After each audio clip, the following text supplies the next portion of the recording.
un procesamiento límbico, lo cual va a generar una recuperación de una memoria asociada a ese evento o a ese producto, lo que termina generando una evaluación de aversión, lo que viene a ser un recuerdo al estímulo negativo. Si en alguna oportunidad este gatito ya ha comido el pollo, ya empieza a generar una integración sináptica del sistema nervioso central, o sea, donde ya va a empezar a reconocer el estímulo.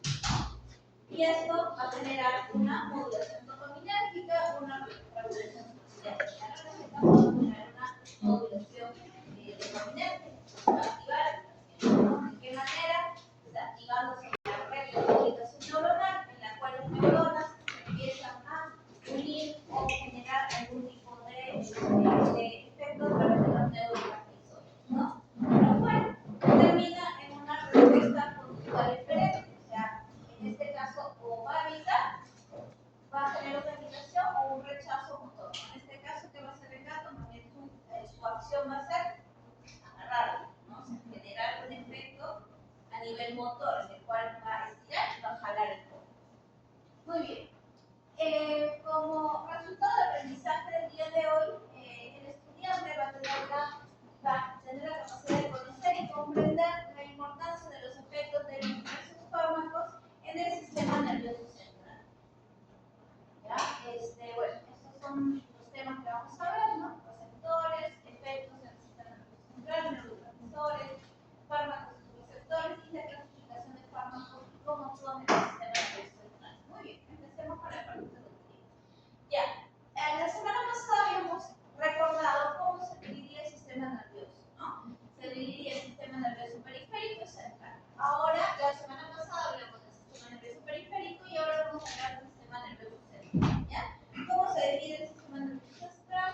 En médula espinal, encéfalo, y este encéfalo a su vez se va a dividir en 4 campos, ¿no? Cerebro, cerebelo y encéfalo y el tronco encefálico, ¿no? Viéndose una estructura anatómica de esta manera, ¿no? El encéfalo y todas las partes que van a estar ahí, del cerebro, cerebelo, y la médula espinal como tal, ¿no?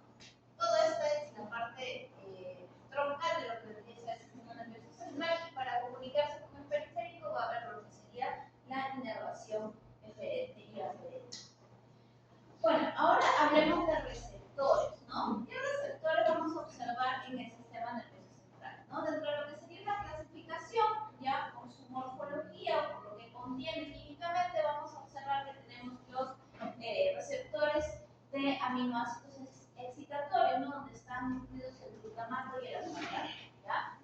¿Dónde se van a ubicar? Se van a ubicar entre las neuronas de todos los niveles del sistema nervioso central. ¿Y qué es lo que genera? ¿Qué acción genera? Genera excitación resultante de la despolarización que se va a generar ante una constancia de sodio, ¿no? Un aumento de sodio, ¿no?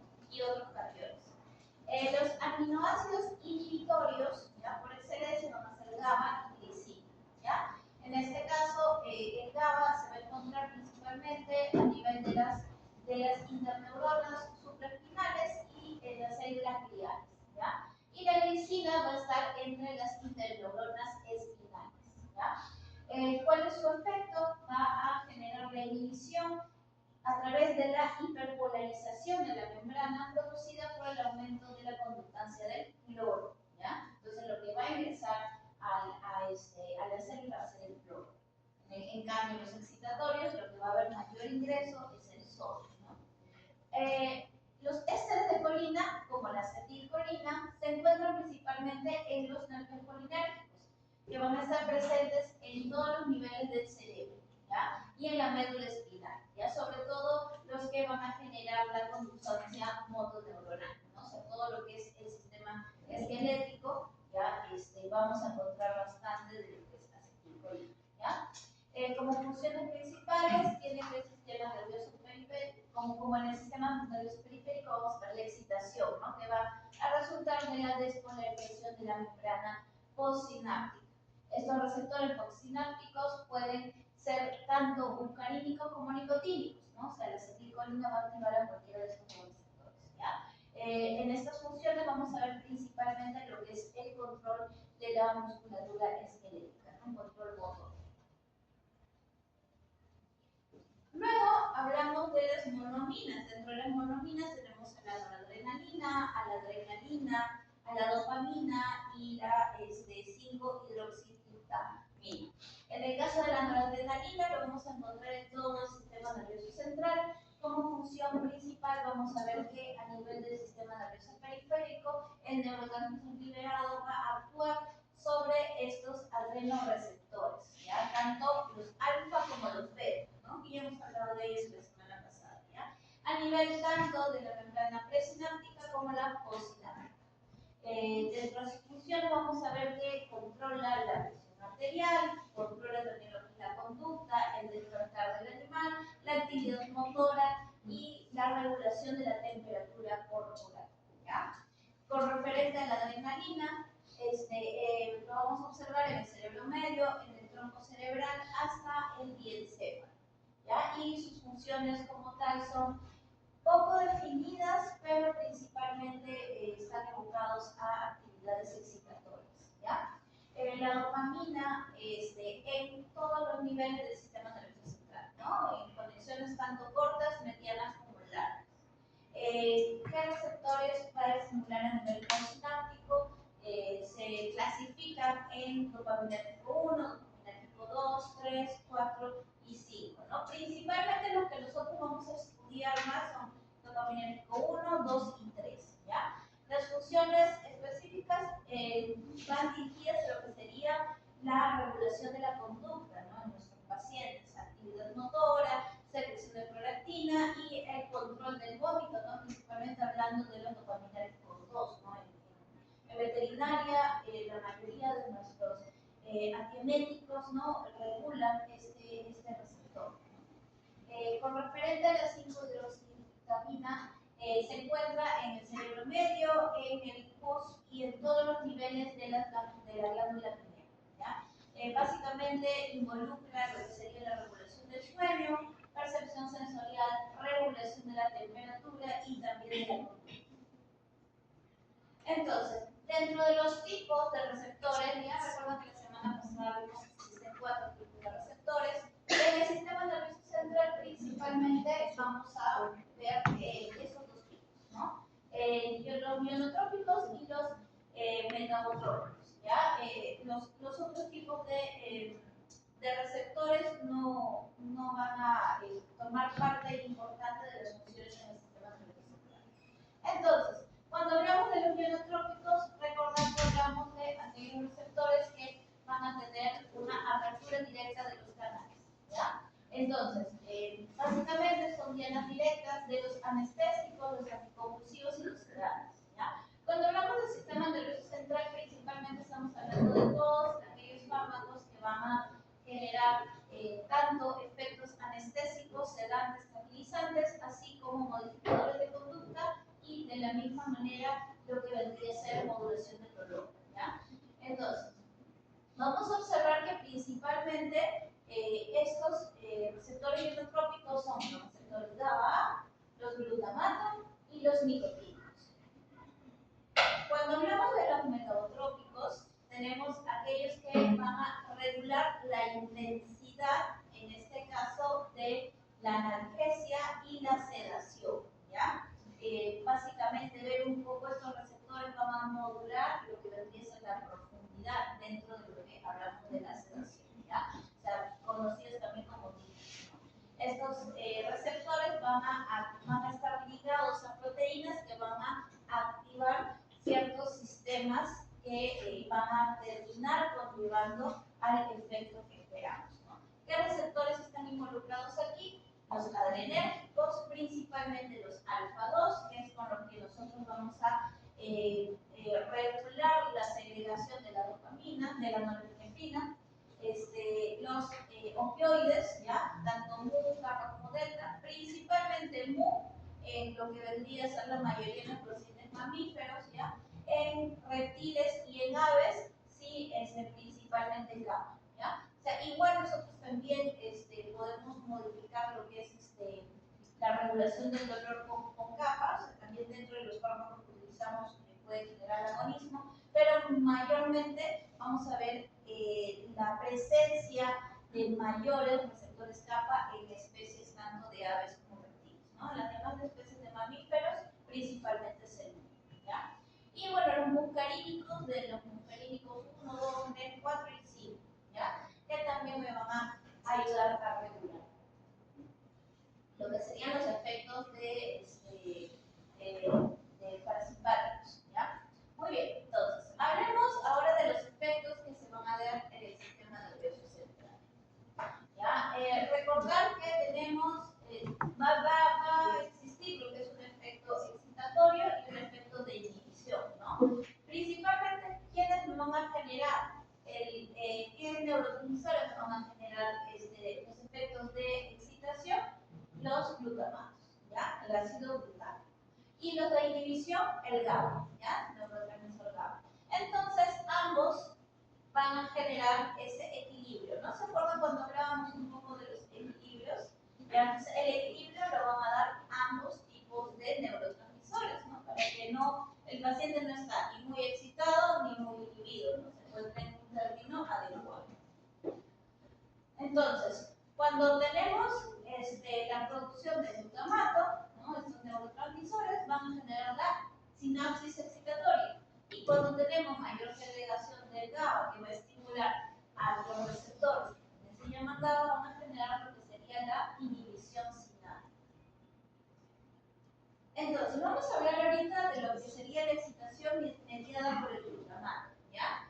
Ahorita vamos a hablar principalmente de lo que son los receptores NMDA, ¿ya? Dentro de lo que sería la excitación ligada al glutamato, tenemos, como vemos aquí en la membrana postsináptica, vamos a encontrar los receptores AMPA y los receptores NMDA. También están los receptores kainate, pero en menos cantidad, ¿ya?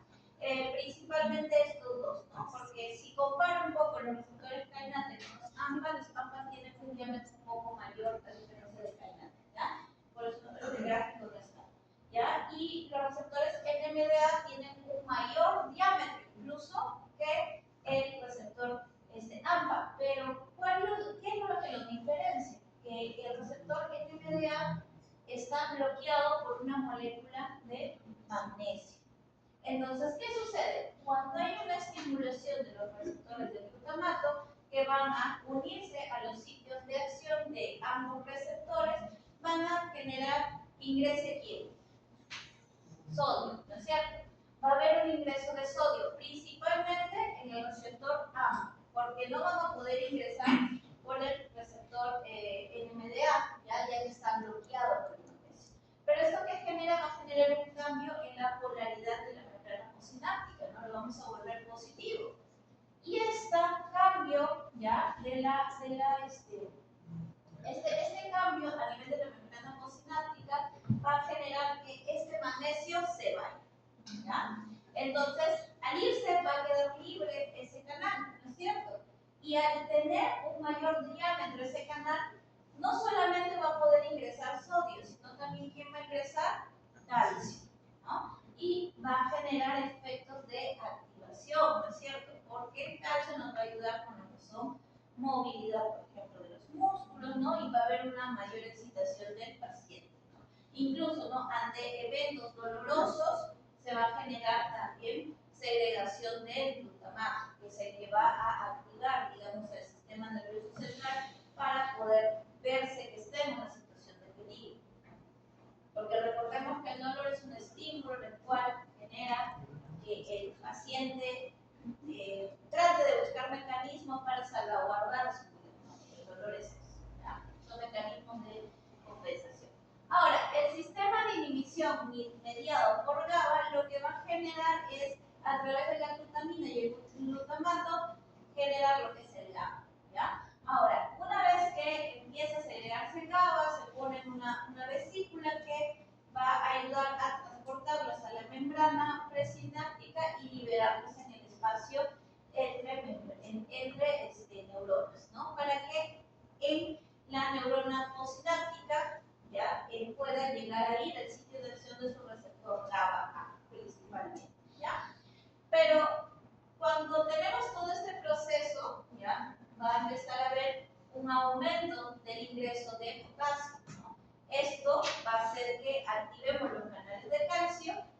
Estoy hablando en la membrana presinante, ¿ya? Y estos dos mecanismos van a generar a que esa vesícula donde se está acumulando el GABA pueda movilizarse hacia la parte de la membrana y los pueda liberar, ¿ya? Entonces, una vez que se genere esa liberación, se va a actuar en el receptor GABA, ¿no? Aperturando los canales de potasio y quien va a empezar a ingresar el cloro, ¿ya?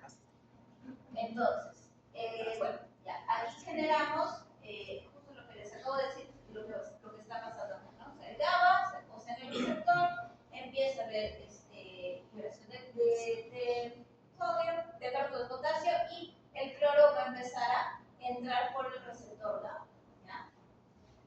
Entonces, ¿qué es lo que vamos a ver en un evento excitatorio? Que hay reducción de potasio, o sea, el potasio se empieza a salir, ¿no?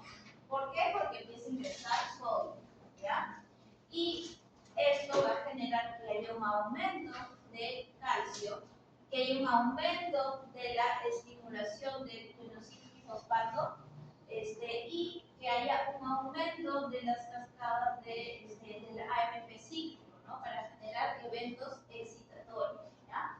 En cambio, cuando tenemos los efectos inhibitorios, ¿qué se va a generar? Se va a generar un aumento del ingreso de potasio en la membrana, lo cual va a generar que liberemos calcio y aumente el cloro, ¿no? Lo cual también va a generar que haya una reducción de la activación del AMP cíclico, o sea, todo lo contrario, ¿no? Entonces, ¿eso que va a generar una depresión del sistema nervioso, ¿no? Algo muy usado por los sedantes y los anestésicos. Pero se acuerdan que habíamos hablado la semana pasada, ¿qué pasa cuando tú bloqueas un receptor que es activador? ¿Qué efecto se va a generar? La inhibición, ¿ya? Y esto es lo que también algunos fármacos anestésicos realizan la inhibición del sistema nervioso central a través del bloqueo de los receptores que generan excitación, ¿ya? Entonces ahora lo vamos a ver al mayor detalle, ¿ya? Entonces, vamos a hablar ahora de los neurotransmisores y los receptores que vamos a ver específicamente en el sistema nervioso central.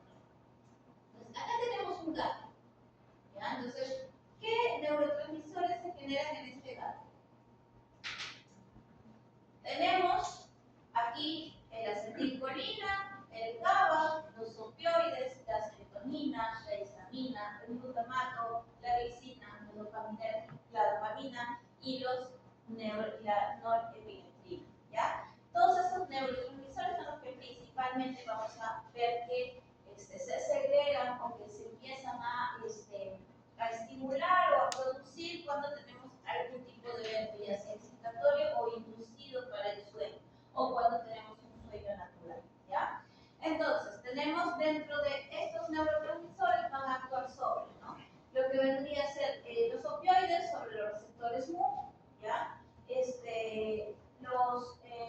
La acetilcolina en los receptores muscarínicos o los receptores de acetilcolina.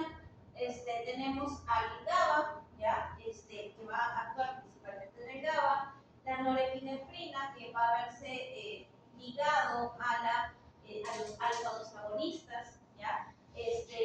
Lo que sería la estimulación del glutamato, para estimular, como decíamos, al AMPA, al MNDA, al kainato. Tenemos luego, cuando hablé de opioides, no solamente uno, como les dije también kappa y ¿no? Los serotinérgicos van a activar a los receptores 5-hidroxila y los histaminérgicos a los HU, ¿ya? Principalmente. También puede haber esa inclusión en los H2, pero en perros, por lo menos, principalmente H1 es lo que nosotros manejamos, ¿no? Y también para lo que sería la regulación de la émesis, pero inducida por el sistema nervioso central, ¿no? O sea, para, por ejemplo, el caso de Berkeley, eso ya lo vamos a ver cuando vamos a genética. Entonces, podemos observar en qué zonas específicas del cerebro vamos a ver específicamente cada uno de estos receptores, ¿no? Por ejemplo, a A nivel de la corteza vamos a ver que vamos a tener a los alfa 1, alfa 2, beta 1, beta 2, así como en el caso de los adrenérgicos, ¿ya? En el estadio vamos a observar los beta 1 y los beta 2. En el hipotálamo están todos los receptores adrenérgicos, alfa 1, alfa 2, beta 1 y beta 2, ¿no? En la zona de la SN vamos a ver alfa 1 y beta 1. En el Coereus vamos a encontrar a los alfa 2 y en el cerebellum también vamos a encontrar a los 4 adrenérgicos, ¿ya? Alfa 1, alfa 2, beta 1 y beta 2, ¿ya? A nivel del centro del vómito vamos a encontrar la estimulación de los receptores dopaminérgicos, ¿no? La de 2, de 3 y de 5, ¿no? Pero como les digo, principalmente nosotros vamos a utilizar los dopaminérgicos 2 para el caso de los antiebéticos, ¿ya? En el caso del SN vamos a encontrar la dopaminérgico 2, 3 y 5 también. En el hipocampo vamos a encontrar el 1, el 2, el 4 y el 5. En el dorsal stadium vamos a encontrar el de 1, de 2, de 5. En el núcleo vamos a observar el de 1, de 2, de 3, de 5. Y en la corteza vamos a ver el de 1, de 2, de 4 y de 5. Ahora, vamos a observar una característica, ¿ya?, de los vasos sanguíneos en el sistema nervioso central. Los vasos sanguíneos a nivel de lo que vendría a ser cualquier estructura, cualquier tejido del cuerpo, lo vamos a ver que está libre y que va a haber un espacio tipo un poro, ¿ya?, de pasaje que se van a encontrar entre los capilares, ¿ya? En cambio, en el sistema nervioso central vamos a observar que tenemos diferencias porque no vamos a encontrar esos poros, ¿ya? Asimismo, están rodeados de una glía que lo protege, ¿no? Lo que conocemos como la membrana hematoencefálica, ¿no? Va a proteger a los vasos sanguíneos a este nivel para que no entre cualquier tipo de fármaco, ¿no? Así como también vamos a tener algunas proteínas mediadoras, ¿no? Que más vienen a ser como la seguridad de un lugar, ¿no? Que va a permitir o no permitir el ingreso de ciertos fármacos, como por ejemplo la proteína, la glicoproteína B, ¿ya? Que recordemos que hay ciertas razas de perros, principalmente, donde pueden tener una falla genética, ¿ya? Y lo cual hace que esta glicoproteína B en el gen MDR1, donde va a generar que esta glicoproteína B no se desarrolle o no funcione de manera adecuada, ¿ya? Con estos pacientes, por eso hay que tener también cuidado con referente al ingreso de fármacos anestésicos, ¿no? Con la dosificación, ¿ya? Entonces, toda esta protección, ¿qué me evita? También me evita que entren los tóxicos, que los tóxicos ingresen con mayor facilidad, ¿ya? Y esto genera mucho la diferencia, por lo cual un fármaco que es hidrosoluble ingresa con mayor facilidad a los vasos sanguíneos de cualquier tejido, pero no a nivel del sistema nervioso central. Y en cambio, los anestésicos tienen que tener características de liposolubilidad para que puedan transgredir con mayor facilidad a los vasos sanguíneos del sistema nervioso central, ¿ya? Esa es una característica que tienen muchos de los fármacos anestésicos y analgésicos, ¿ya? Tienen que ser un poco más liposolubles para que puedan ingresar, ¿ya? Asimismo, también puedan tomarse, digamos, ventaja de estas proteínas que van a servir como mediadores de transporte para que los permitan ingresar, ¿ya?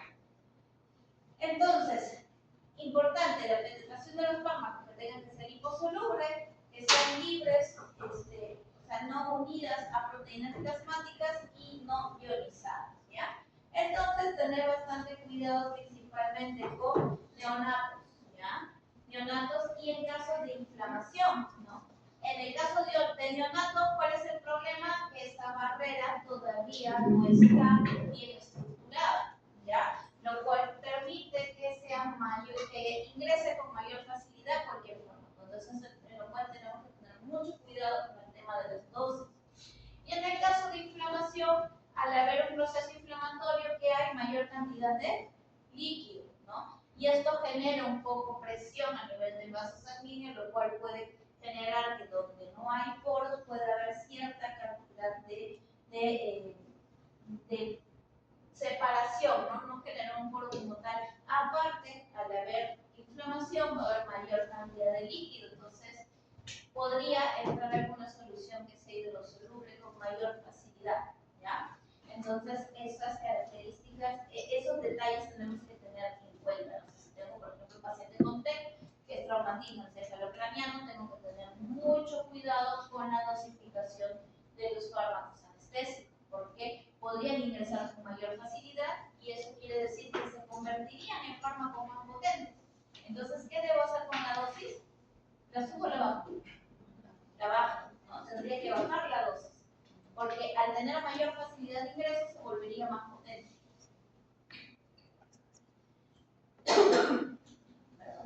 ¿Ya? Los fármacos y sus receptores. Por ejemplo, cuando hablamos de barbitúricos o de tranquilizantes mayores como la cipromacina, estamos hablando que va a haber implicancia en los receptores principalmente del GABA, ya la cipromacina bajo todos, ¿no? Los dopaminérgicos, histaminérgicos, serotinérgicos, ya adrenérgicos incluso, ya, pero este fármaco lo hace a través de convirtiéndose en un parasimpaticolítico, o sea, lo hace a través del antagonismo de esos receptores, ¿ya? Igual que la ketamina es un antagonista, va a generar lo que es el bloqueo o reducción, modulación de la analgesia y va a generar un efecto disociativo, o sea, no va a generar una inconsciencia como tal, pero sí va a generar la desconexión del paciente, ¿no? O sea, lo utilizamos también dentro de nuestras estrategias anestésicas por ese detalle, pero lo hace a través de qué? A través del bloqueo también de un receptor excitatorio, lo hace a través del bloqueo del MDA, ¿verdad? Y obviamente eso me deja también en el sin generar mayor actividad al calmando y al AMPA, ¿no? Y evidentemente el tramador, ¿no? Lo va a hacer a través de un agonismo, ¿no? De los receptores,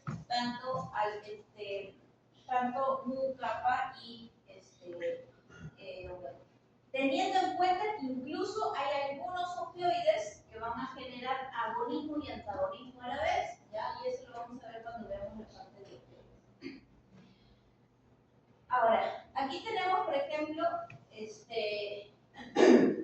otro tipo de fármaco, ¿no? Por ejemplo, el Reconcile, que es un fármaco para lo que sería terapia de ansiedad, que es fluoxetin hidroclorido, que tiene un mecanismo un poco más como un nutracéutico, ¿no? O sea, ¿qué es lo que son los nutracéuticos? Van a generar ciertos factores que van a funcionar como neurotransmisores naturales, ¿no? Que van a tener la misma afinidad a un receptor y van a generar esos efectos, ¿no?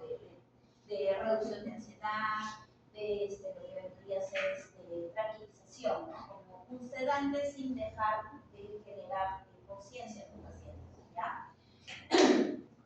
Y el propofol, que es un fármaco que principalmente va a funcionar a nivel de los receptores GABA, que también me va a generar la relajación, me va a generar la inconsciencia del paciente. O sea, este fármaco lo utilizamos mucho en inducciones anestésicas y en mantenimiento anestésico.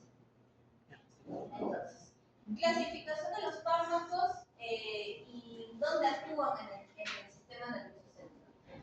Entonces tenemos, ¿ya? Principalmente estas tres categorías, ¿ya? Lo que serían los depresores generales, que son los fármacos que utilizamos principalmente en lo que vendría a ser los manejos anestésicos, ¿ya? La inducción, el mantenimiento anestésico, quizás más llevado en procedimientos quirúrgicos, ¿ya? Pero también quizás por ahí se podría utilizar para algunos manejos clínicos, ¿no? En los cuales necesitamos un paciente que esté inconsciente.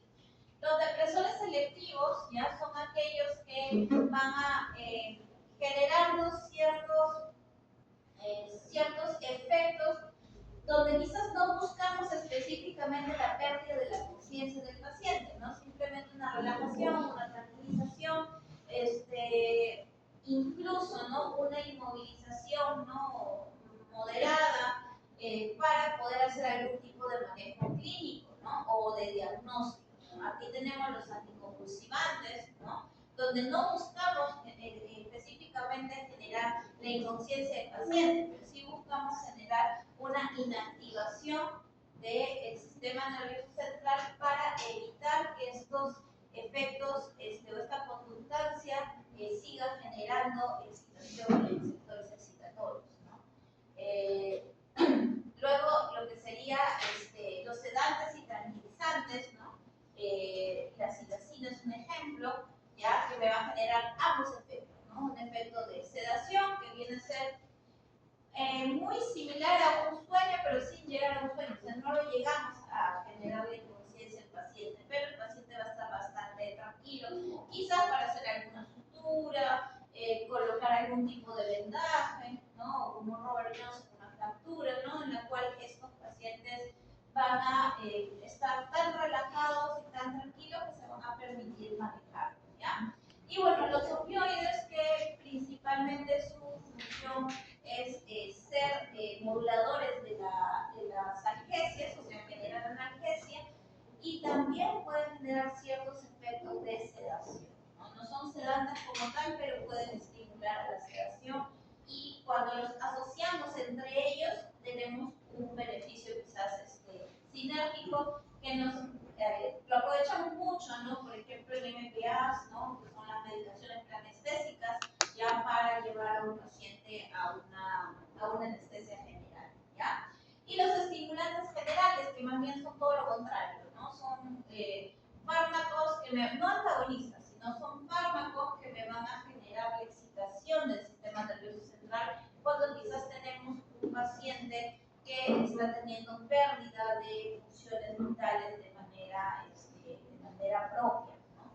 Y obviamente nuestros manejos manuales no son suficientes para reactivar el sistema nervioso central, tenemos que ayudarnos con medicación, ¿no? Como el doxapram, ¿no? El doxapram me va a generar justamente este efecto, ¿no? Activar, digamos, al cuerpo, generarle ciertas necesidades, aumentar la profundidad para que pueda el paciente nuevamente reincorporarse. Entonces, dentro de cuando hablamos de los depresores selectivos, ¿no? Podemos hablar de van a ser aquellos que me van a reducir la ansiedad, me van a inducir lo que es la sensación de tranquilidad sin producir somnolencia. O sea, es donde vemos al paciente un poco en off, pero no está ni echado ni dormido, ¿ya? Ante cualquier estímulo externo, yo hago esto y el paciente se levanta y después se vuelve a echar. Y está como que ido, ¿ya? Ahora, pueden existir efectos más profundos que tranquilicen y generen somnolencia e hipnosis, ¿ya? Una hipnosis ligera, ¿ya? Todavía no llevamos al paciente a un grado de inconsciencia, ¿no? Hay algunos fármacos que me generan eso, ¿ya? Entonces, el primer ejemplo que me reduce la ansiedad y la sensación de tranquilidad se llama tranquilizante. El segundo ejemplo, que es los sedantes, ya son los que sí me van a generar un efecto más profundo. Ahora, es un fármaco específico para cada uno de esos efectos, sí, pero también la asociación de dos fármacos me podrían llevar a un efecto sedante. Quizás utilizo un tranquilizante como un sedante menor, los juntos me generan un efecto sedante potente. Entonces, es muy importante también saber cuál es la característica específica de cada fármaco para saber qué combinación me puede generar una buena sinergia, ¿no?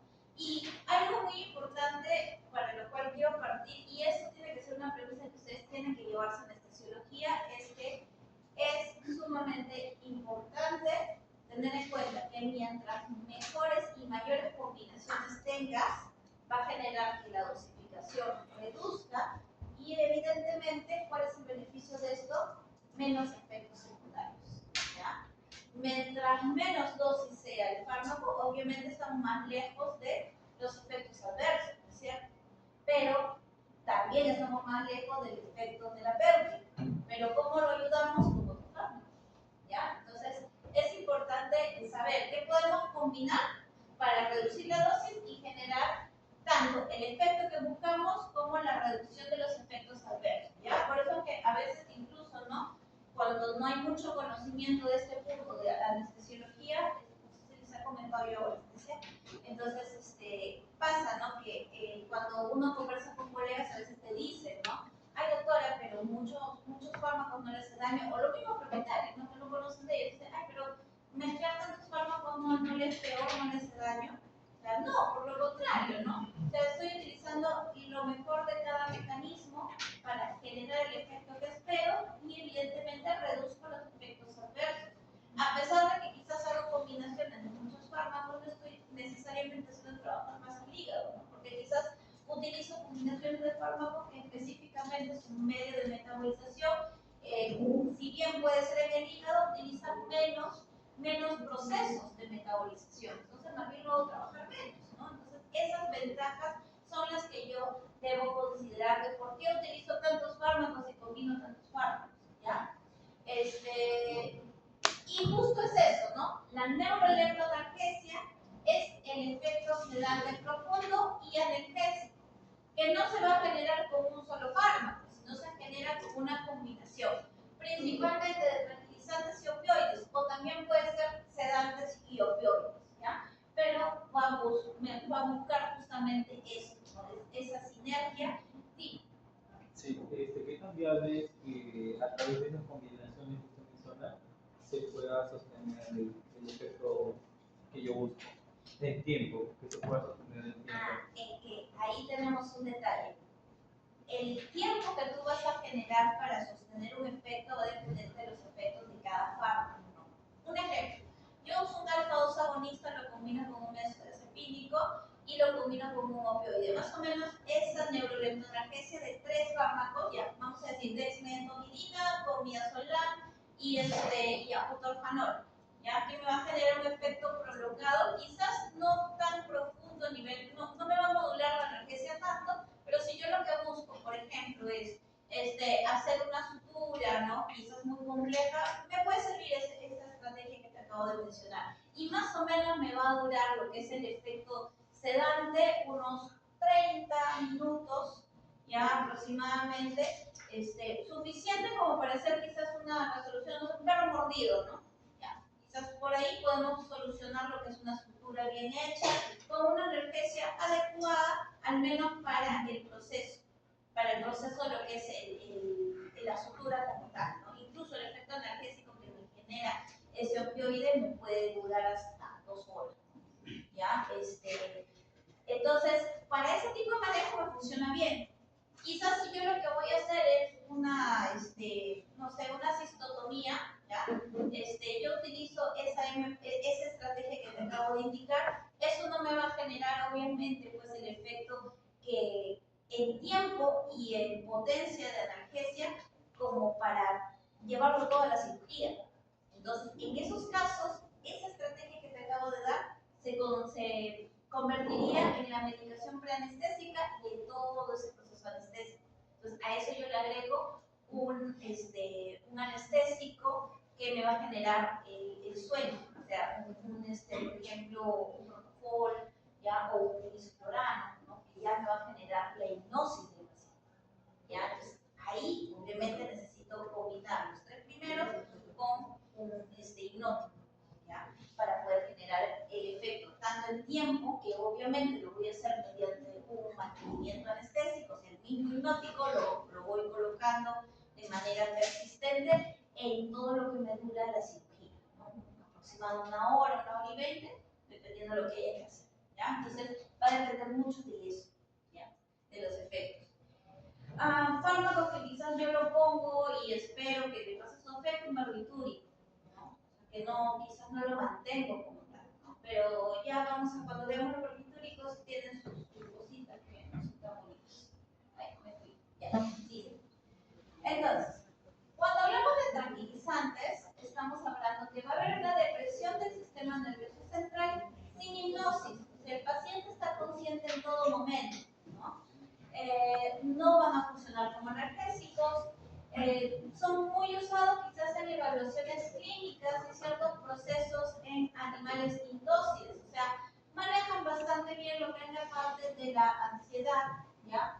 y la tranquilización y sobre todo manejo de lo que sería la parte conductual de agresividad, ¿no? Entonces algunos pacientes que quizás son agresivos, para solamente hacer una revisión física podemos utilizar un tranquilizante, ¿no? Quizás si tenemos un paciente que es muy inquieto, muy loco y queremos solamente hacer una prueba de cajón, ¿ya? ¿Sabe qué es la prueba de cajón? ¿Ya? La prueba de cajón es el movimiento que hago en la rodilla, ¿ya? En la articulación de la rodilla para poder evaluar la ruptura del ligamento cruzado, ¿ya? Cuando tengo ruptura del ligamento cruzado, ¿qué va a pasar con esa rodilla? Se va a salir su cinta, ¿ya? Entonces, eso es lo que yo busco probar, que es sumamente rápido ese manejo. Pero ¿qué pasa si yo tengo un paciente con dolor y un paciente sin inquietud? Un bulldog inglés. Y el bulldog inglés no puede ni voltear, no puede ni agarrar, encima le duele, ¿no? Entonces, por ejemplo, le pones un poco, no mucho tampoco, porque los microcéfalos no les pueden poner mucha dosis de, por ejemplo, la cipromacina. Le pones un poco de cipromacina solamente para que se tranquilice, haces el movimiento y listo, ya está. Positivo o negativo, ¿ya? Entonces puede ser una opción, ¿no? Ahora, podemos, por ejemplo, un paciente agresivo para tomar una toma de muestra de sangre nada más, vamos a utilizar también una dosis mínima de cipromacina, ¿no? También se puede manejar. Obviamente teniendo en cuenta sus efectos adversos, ¿no?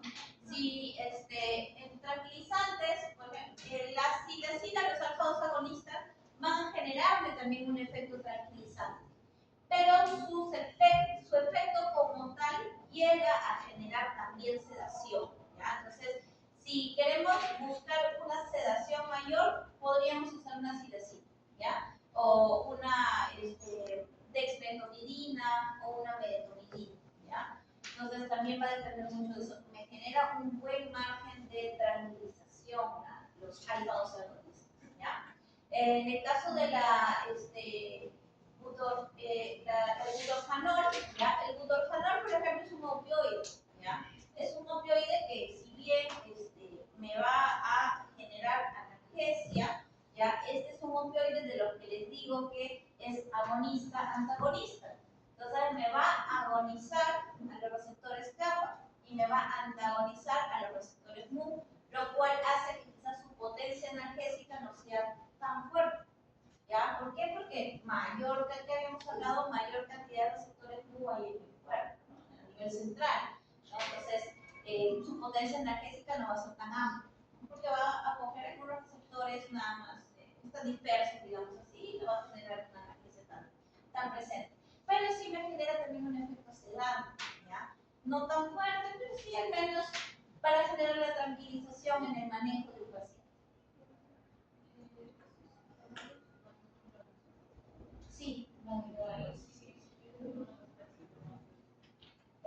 me va a generar afección en los glóbulos rojos, glóbulos blancos ni a nivel enzimático, ¿no? Por ahí quizás hay algunos factores que me pueden generar leucograma de estrés, que es la alteración de algunos glóbulos blancos específicos, que ya en el caso a la interpretación clínica yo lo puedo discernir, ¿no? O sea, si yo justo veo, pues no ese mismo plano, monocitos altos, leucocitos altos, reducción de sinopsis, entonces yo veo todo ese patrón, digo, el paciente nervioso, no, esto no es específico, alguna enfermedad, eso es el leucograma de estrés.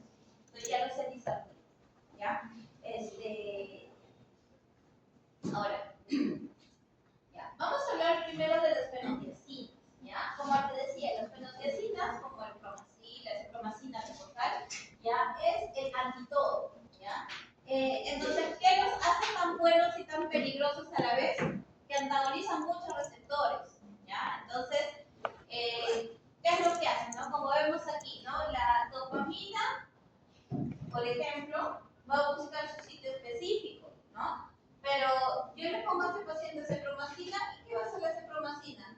Se va a poner en el sitio específico de la dopamina, ¿no? Entonces, eso va a generar, ¿ya? Depresión del sistema nervioso central. Porque la dopamina que hace es un neurotransmisor activador, ¿no es cierto? Entonces, va a bloquearme la dopamina, va a bloquearme los alfa-2 adrenérgicos, va a bloquearme la serotonina, va a bloquearme a las histaminas y a la acetilcolina. O sea, son muchos receptores, ¿no?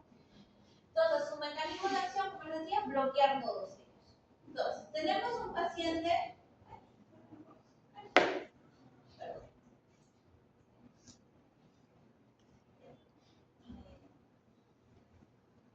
10 minutos.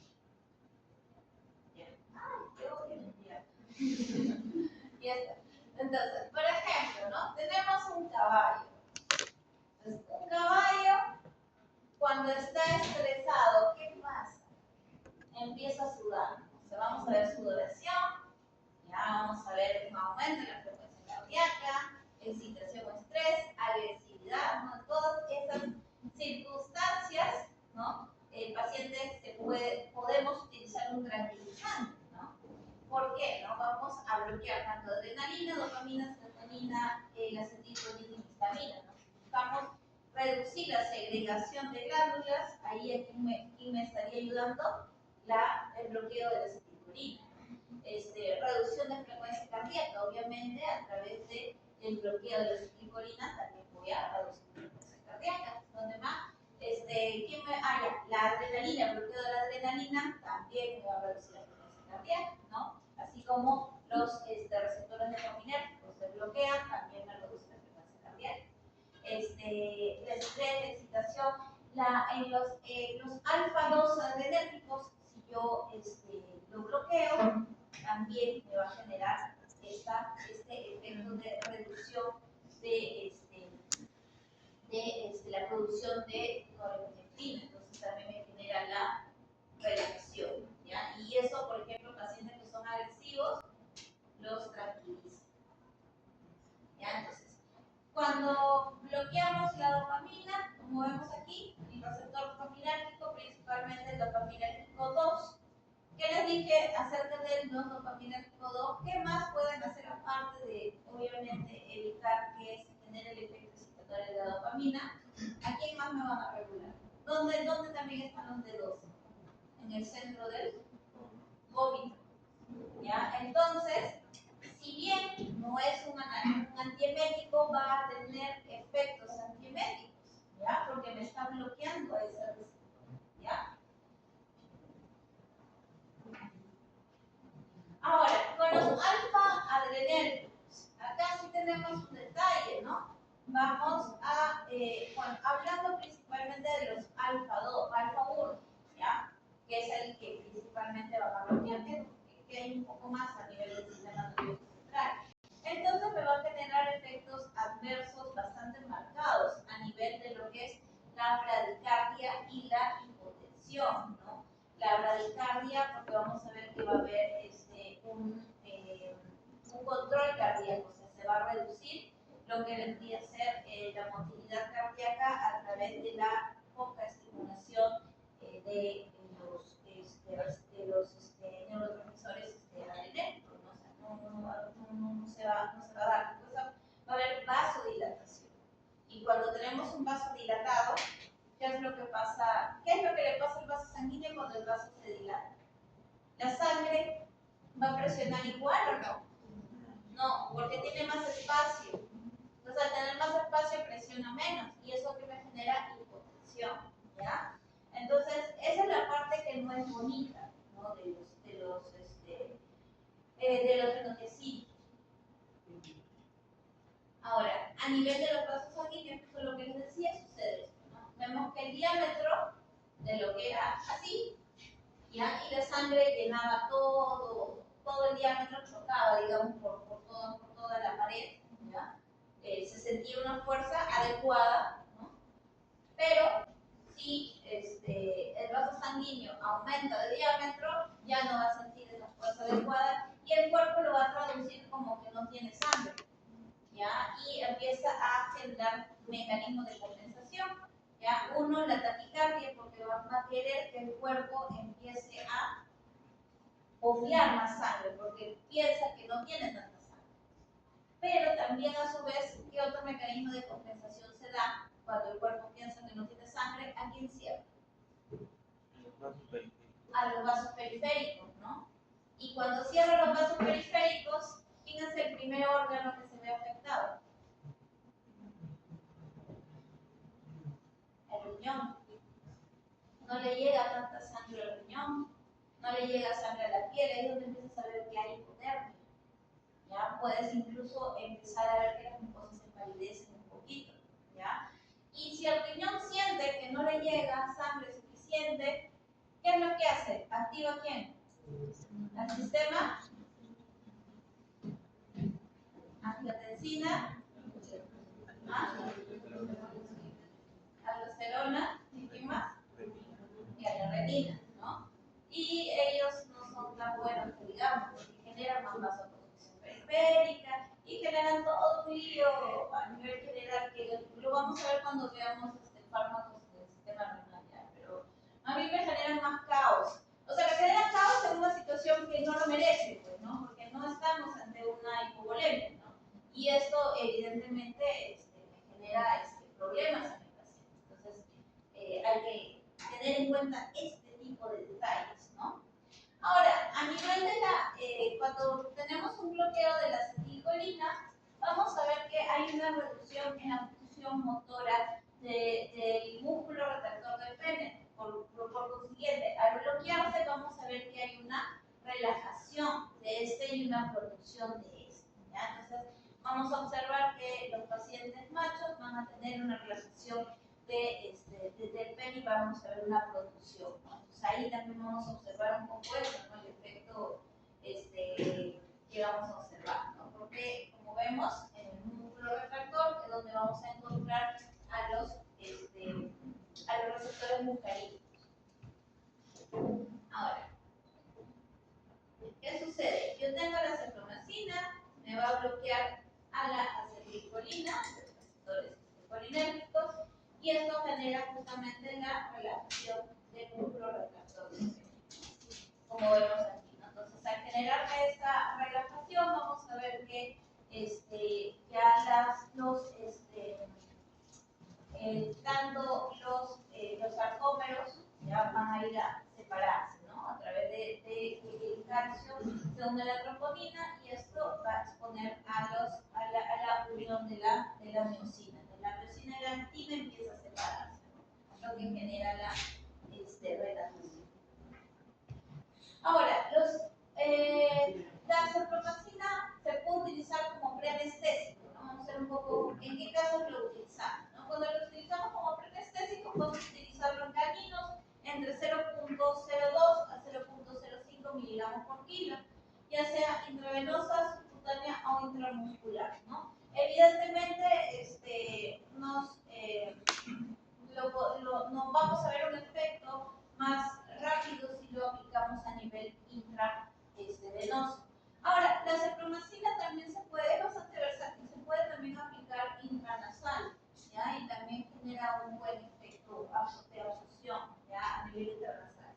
En felinos, la mayoría de fármacos anestésicos vamos a observar que necesita una mayor dosificación en felinos, ¿ya? Entonces, en felinos vamos a observar que necesitamos una dosis de 0.05 a 0.2 miligramos por kilo, ¿no? La misma vía de administración. En felinos sí no se suele utilizar la vía de administración nasal, ¿ya? Por la dificultad en la especie, por el tamaño y diámetro de la nariz, ¿no? No se utiliza. Por practicidad, básicamente, ¿ya? Entonces, tengamos en cuenta que estas dosis van relacionadas a el uso único, ¿ya? Cuando hacemos combinaciones con otros fármacos, justamente lo que les decía, ¿no? Tenemos que tener el conocimiento de, yo lo combino, por ejemplo, la cepromacina con un alfa-2 agonista, con una silacina, ¿no? O sea, ya me bloquea los alfa-1 y la silacina también. Entonces, si yo combino estos dos fármacos, ¿qué es lo que potencialmente pueden realizar? ¿Ah? Ya, va a ser mi mecanismo de compensación y transitorio inicial, pero de ahí va a haber radical. Ya, pero ¿qué es lo que me generaría como efecto adverso mayor peligro?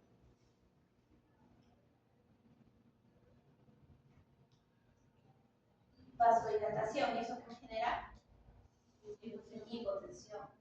Ambos van a bloquearme los alfa-1. Entonces, ¿qué va a pasar? Va a haber mayor vasodilatación. Y entonces ahí tengo que tener bastante cuidado con esta combinación. Pero, por ejemplo, ¿no? Si yo combinara efectos similares, ¿qué debo hacer? Reducir la dosis. Entonces, de esa dosis yo le reduzco más la dosis, ¿ya? O sea, eso es lo que que hay que ir aprendiendo, y eso se aprende con criterio, ¿ya? Porque algo que también tienen que llevarse de aquí para cuando lleven anestesiología es que la anestesia no es una receta de cocina, ¿ya? No es que siempre voy a utilizar, no sé, 5 microgramos de dexmedeto en los perros, ¿no? O sea, quizás dependiendo de la combinación, dependiendo la salud del animal, dependiendo la edad, dependiendo la especie, dependiendo la raza, yo voy a hacer mis cambios, ¿ya? Entonces, es importante que desde ya aprendas a obtener criterios de vida, ¿ya? Hasta el temperamento puede cambiar una estrategia específica entre un animal y otro, ¿ya? Entonces, deja al paciente en un ambiente tranquilo, ¿ya? Por el tiempo que demore este fármaco para poder llegar a absorberse y generar todo su efecto, aproximadamente puedes esperar unos 15 minutos para observar la tranquilización del paciente. Ya puedes empezar a ver el efecto como tal quizás entre los 5 o 7 minutos, pero si tú quieres esperar llegar al punto tope, es importante que esté en un lugar tranquilo. Acuérdense, la acepromacina va a generar tranquilización, ¿ya? Entonces, si yo lo tengo a mi paciente en un ambiente donde hay mucho ruido o donde hay mucho estímulo, no voy a lograr generar el efecto de tranquilización. ¿Por qué? Porque también se empiezan a segregar neurotransmisores excitatorios. Entonces, el paciente se siente en peligro, va a empezar a segregar y va a haber competencia de receptores, ¿no? Y a ver quién gana. Entonces, al final, como que mitad se va a excitar y la otra mitad va a relajar, a bloquear y no se va a generar el efecto que espero. Si yo quiero buscar un efecto de tranquilización, siempre luego de colocarle una medicación, tengo que tenerlo presente en un lugar tranquilo, ¿ya? Entonces, y justo esto me dificulta bastante en aquellos pacientes que son agresivos o están agitados, ¿no? Porque ya tengo a esos receptores ocupados, ¿sí? Tengo esos receptores ocupados con los neurotransmisores excitatorios, que ya salieron, porque no en estos pacientes que son agresivos, porque ya se encontraron en peligro, se sintieron en peligro y empezaron a segregar esos neurotransmisores, ¿no? Entonces, el tenerlo en un lugar tranquilo hace que ya el cuerpo regule eso, libere los receptores y la acepromacina se posee, ¿ya? Entonces, el incremento de dosis no genera mayor efecto tranquilizante, ¿ya? Lo que yo tengo que esperar es que esos receptores se liberen, no aumentar más cantidad de fármaco. Pero si aumento más cantidad de fármaco, ¿en qué yo sí puedo tener peligro? En generar mayor efecto hipotensor, ¿ya? Entonces, tener mucho cuidado de eso, ¿ya? Porque a veces sucede, ¿no? Que hay colegas que no tienen este conocimiento importante, entonces, ¿qué pasa? Le ponen acepromacina y el animal sigue en un lugar, pues, se siente excitado, entonces dice, no, muy poca dosis, le pongo más, ¿no? O sea, está bien, el animalito por competencia de receptor va a terminar generándose, o sea, sedándose quizás, ¿no? El efecto que yo espero, pero teniendo en cuenta estos efectos adversos, ¿ya? Bueno, y como justo les decía, ¿no? El efecto antimético que genera de manera indirecta, porque no es un efecto que nosotros significamos al respecto, me ayuda mucho con los fármacos que más bien sí son procinéticos, ¿no? O sea, que sí pueden generar proeméticos, ¿no? Que sí me pueden generar la émesis, como por ejemplo, alfa-2 agonistas, algunos opioides, ¿no? O sea, me van a regular ese efecto del opioide que genera émesis o el efecto de los alfa-2 agonistas que pueden generar émesis. Entonces, ¿en qué otra situación? Comportamiento agresivo, ¿no? Porque me van a reducir la secreción de la dopamina, ¿no?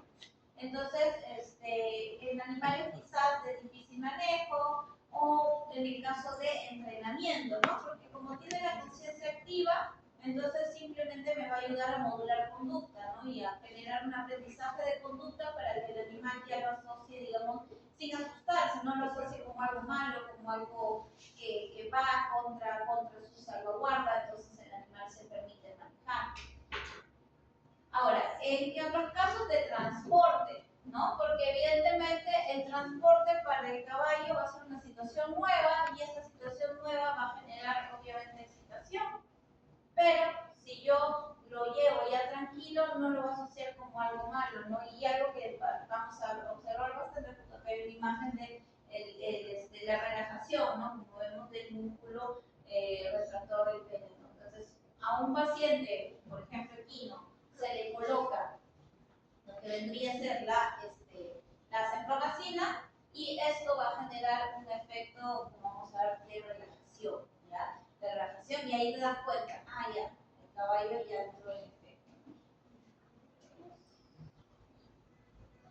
¿Ya? Luego, otra cosa importante que tenemos que tener en cuenta es que va a haber un incremento de la sensibilidad del ruido. Pero no que se utilice la centromacina para los pacientes cuando hay cuando hay encuentros, por ejemplo, en actividad o sesiones, estamos totalmente equivocados. O sea, el paciente es consciente en todo momento, ¿sí? Va a haber sí una relajación visual a nivel de los músculos, de la musculatura esquelética, ¿no? Porque aquí estamos bloqueando la musculatura, ¿cierto? Entonces, el paciente puede oír todo, va a tener mayor digamos, aversión al ruido. ¿Por qué? Porque escucha y no se puede mover. Entonces, ¿qué estamos generando? Mayor estrés en ese paciente, ¿ya? Así que, por eso es que ya en la actualidad no se utiliza o no se recomienda lo que es una fenotresina para modular o para relajar a un paciente en época festiva. Alguien toda la fiesta desastrosa pasa de su cerebro y le generan la tranquilidad al tutor, porque ve, está tranquilo porque no se mueve, no sabe todo lo que pasa en el consciente, ¿ya? Vamos a terminar con las fenotesinas y de ahí nos vamos a ok, ahora, dentro de los efectos adversos que podemos observar, vamos a observar que son antagonistas alfa periféricos y central, lo cual va a generar una hipotensión durante la anestesia, tener bastante cuidado con ello. Ahora, me va a deprimir el centro termorregulador, ¿no? el centro a nivel dopaminérgico. Entonces, ¿qué va a generar hipotermia? Dos cosas sumamente importantes en anestesiología que no debe suceder, ¿ya? Tanto la hipotensión como la hipotermia me generan una grave complicación anestésica. Entonces, si yo voy a colocar acepromacina en un preanestésico, estas dos cosas no puedo dejar de monitorizar y de regular con otros fármacos, ¿ya? Porque sí me puede generar una complicación tanto de morbilidad como de mortalidad anestésica, ¿ya? Obviamente, en pacientes convulsivos, evitarlo también. ¿Por qué? Porque me va a reducir el umbral convulsivo. ¿Qué quiere decir? Que un paciente puede estar con mayor propensidad a generar convulsiones. ¿Qué fármaco podría quizás atenuarme un poco ese efecto? Si yo utilizo dentro de la combinación entre un midazolam y un diazepam, ya que tiene un mejor efecto a nivel de lo que sería el control de convulsiones en comparación al midazolam, ¿ya? Y obviamente la bradicardia que se ve más en brachiocéfalos, sobre todo en boxes, ¿ya? Entonces, en brachiocéfalos, y si tienen boxes y tienen mucha necesidad de usar acepromacina para generar tranquilización del paciente, utilízalo a la mitad de la dosis en una dosis muy mínima, ¿ya? Teniendo en cuenta que en estos pacientes ya hay mayor predisposición a la bradicardia. En tal caso, podemos utilizar otros fármacos que me generen un efecto más adecuado o menos, ¿no?, agresivo con referencia a los efectos radicales, ¿ya? Manejo de agresividad en porcinos, tenemos la azaferona, ¿ya? Que es un derivado de una multiferona que funciona muy similar a los fenotecinos, ¿ya?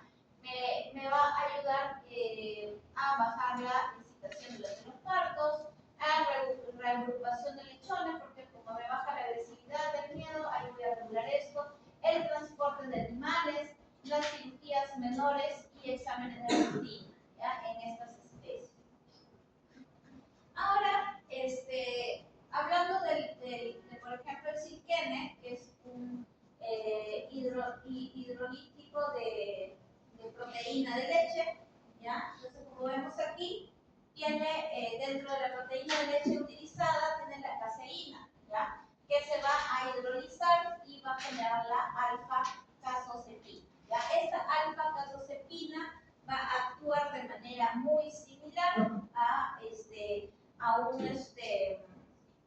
a un neurotransmisor GABA, ¿ya? Entonces va a generar la tranquilización del paciente, ¿ya? A través de, viene a ser un nutracéutico, o sea, no es un neurotransmisor natural del cuerpo, digamos, que va a funcionar como si fuera un GABA. Entonces va a tener la misma afinidad al receptor GABA y va a generar la tranquilización del paciente, ¿ya? Muy bien. Hasta aquí nos quedamos, hasta el break, ¿ya? Vamos a dar y si 20 no vamos a terminar esta parte, porque si no, vamos a buscar la otra pregunta y vamos a sacar vamos a darle 10 minutos más. Ya, a ver, se dan, ya. Ahora, las benzodiazepinas pueden llegar a generar un efecto sedante leve, ¿ya? Pero son reconocidos más como tranquilizantes, ¿ya? Entonces son tranquilizantes que tienen potencial efecto sedante. Entonces, ¿qué efectos me van a dar? Un efecto hipnótico muy leve, pero sin llegar a generar inconsciencia. Ya son sedantes, son ansiolíticos y son antiepilépticos. Ya me van a regular muy bien a aquellas a pacientes que sufren de epilepsia. Ahora, ¿cómo funciona su mecanismo de acción? ¿Ya? Como vemos aquí, a grosso modo, entra en su sitio de efecto, en el receptor GABA, y me va a promover el ingreso del cloro, ¿ya? Así es como funciona. Entonces, sabemos que tenemos tanto lo que es varios subunidades dentro de lo que conforma al receptor GABA, ¿ya? Tenemos subunidad alfa, beta y omega principalmente, pero podemos encontrar diferentes tipos de subunidades, ¿ya? Perdón, GABA. Tenemos alfa 1, alfa 2, alfa 3, alfa 5, beta 2 y gamma. Pero siempre vamos a encontrar la combinación de un alfa con la beta 2. ¿Ya? Ahí siempre van a estar el sitio de efecto de los benzodiazepínicos. ¿Ya? Perdón, entre un omega y un alfa. Y el sitio de los receptores del neurotransmisor GABA va a estar entre un alfa y un beta. Entonces, siempre vamos a encontrar alguna de estas combinaciones, ¿ya? El benzodiazepínico, para poder funcionar, ¿ya? O poder generar la apertura del canal, siempre va a necesitar que esté estimulado previamente por el neurotransmisor GABA. O sea, el benzodiazepínico no funciona solo, funciona como potenciador del neurotransmisor GABA, ¿ya? Entonces, si GABA no está en el receptor, por más que midazolam llegó o diazepam llegó, no funciona, ¿ya? Hasta que llegue GABA, ¿ya? Entonces, si bien va a tener la misma forma de mecanismo de acción quizás que el propofol, que el fenobarbital, tener en cuenta que en el caso de los benzodiazepínicos no funcionan solos, funcionan como potenciador del GABA,